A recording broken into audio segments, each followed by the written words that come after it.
L'heure voici qu'apparaît de Saint-Germain-en-Laye Debussy l'anarchiste, aristocrate fier, qui dépense à tout va l'argent qu'il n'a gagné. C'est le gourmet Tasky, se délectant de sons, l'esthète raffiné, le compositeur peintre, n'écoutant pour créer ces musicaux tableaux que le vent dans les rocs, le roulement des flots, que l'écho d'une cloche à travers la feuillée.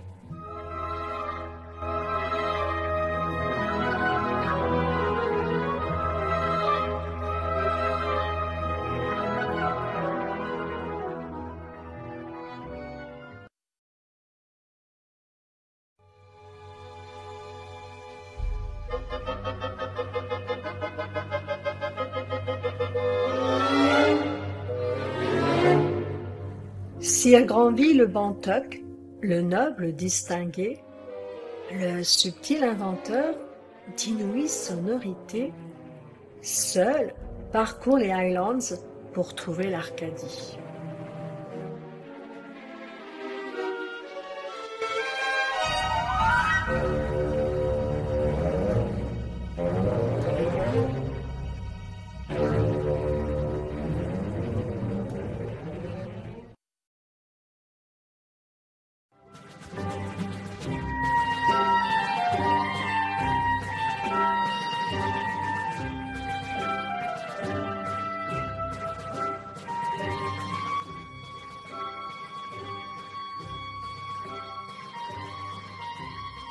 Tandis que Ravel, froid, guindé, cruel, cynique, finit par s'enliser dans la stérilité.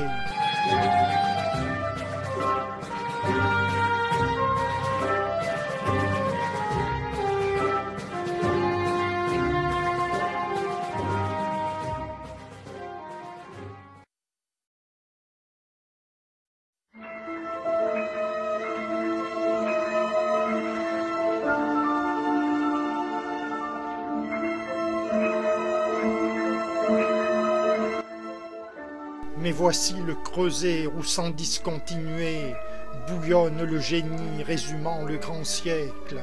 Cinq sens, curieux proté, changeante, énigmatique, l'esprit indépendant, frondeur et percutant, qui bafoue tradition, purisme, académisme, le polémiste ardent qui heurte et scandalise, puise à tous les courants, à tous les mouvements. Ne pourra-t-on jamais décrypter sa nature, déchiffrer cet esprit, cet insondable sphinx? N'est-il expressionniste autant que romantique? Troisième symphonie, gâchis, chaos sublime.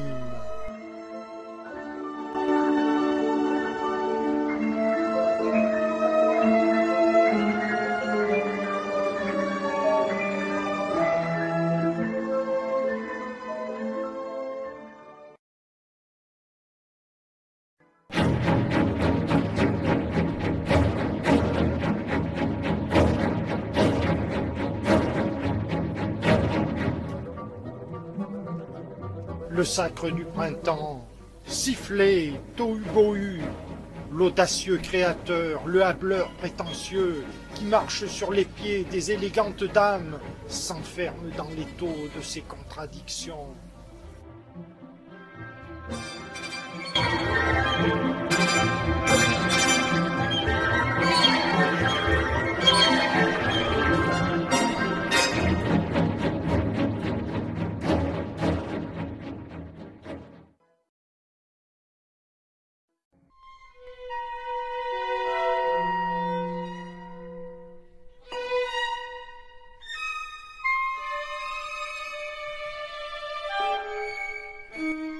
Mais voici que s'avance un prophète nouveau. L'ancien art a vécu, place à l'art du futur. Schoenberg, Webern et Berg sont les nouveaux génies. Le dodécaphonisme est seule vérité, le sérialisme est norme et la seule esthétique. Battage médiatique, audition, recension, le public ne répond que par l'indifférence. La théorie s'impose au détriment de l'âme, Voici le modernisme exécré, détesté, qui survit de scandale à défaut de succès, vit sous la perfusion de subventions copieuses par la cooptation, le jugement des pairs. La tutelle étatique, artificielle était, faussement lui procure illusion d'exister. Le commentaire abstru, l'exégèse empoulée, s'étale sans mesure, intimidant, pédant, pour compenser le vide et l'absence de sens. La demoiselle âgée poursuit le dernier train. Loue fort Stockhausen, Henri, Messiaen, Nono, cependant en cachette, écoute Scarlatti. Née d'impulsion, d'émotion, de sensualité, l'art musical se meurt de cérébralité.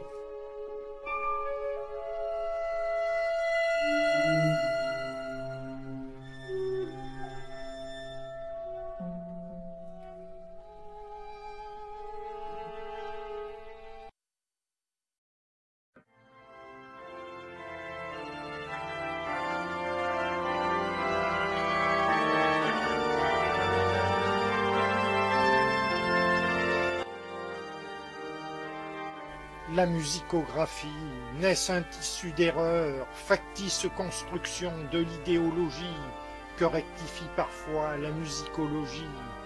Vivaldi sacrifié par l'historiographie, Bach regrettable idole à bout de bras porté. Face à face voici le présent, le passé, peint cher le rationnel, et fort quel sectateur. Bach déjà reconnu sans qu'il ne soit connu, Bach enfin triomphant devant les mélomanes, grâce à la toccata, par quel nerf composé? Bach le bon fonctionnaire, étroit et pointilleux, Bach mirage trompeur, Bach artefact gratuit, mythe préfabriqué par l'intelligentsia, plagiaire invétéré des œuvres italiennes, qui même en son pays n'avaient pu s'imposer. Lui si traditionnel et promu novateur, le besogneux cantor devient le Dieu suprême.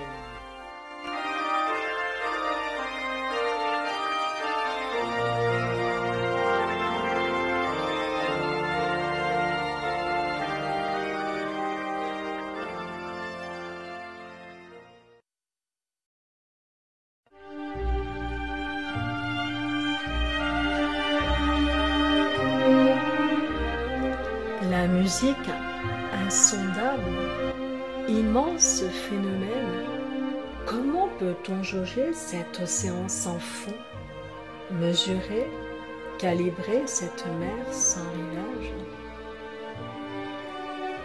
Puis comment distinguer le bon grain de l'ivraie du précieux manuscrit, le douteux apocryphe, la falsification de l'authenticité, l'originalité de son imitation? Comment n'être abusé par le strass, les paillettes, n'être dupé, leurré par la verroterie?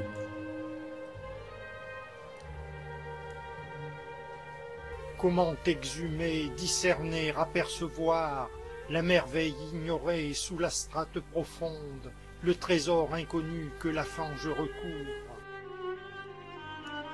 N'a-t-on pas relégué dans l'ombre les génies que l'on a remplacés par d'ennuyeux fantoches? Bartok est encensé, Kodály dénigré, sait-on si le premier dépasse le second? Wagner fut-il fameux sans le roi de Bavière? Sgambati ne vaut-il, Mahler, Strauss réunis? Bricialdi vaut-il moins que le divin Mozart? N'eût-on pas d'évaluer Haydn l'habile faquin, s'il n'avait tant puisé dans stamique négligé? Brahms vaut-il mieux que Raff et Schumann que Litov?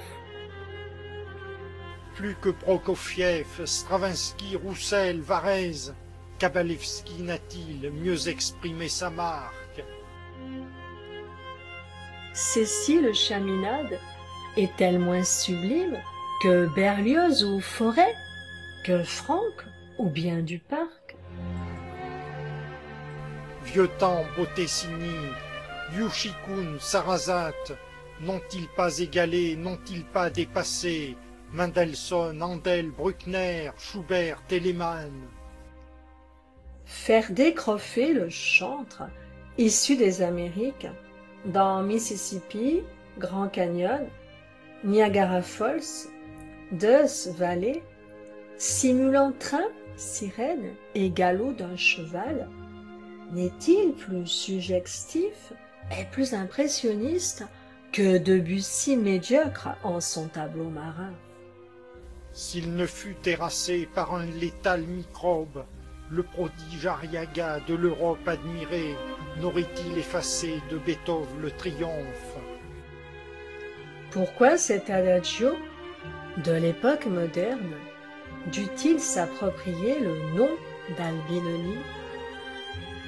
C'est ainsi qu'au Zénith est monté Giasotto. Que de grands oubliés quand si peu sont élus, que d'approximations, que d'erreurs, d'injustices.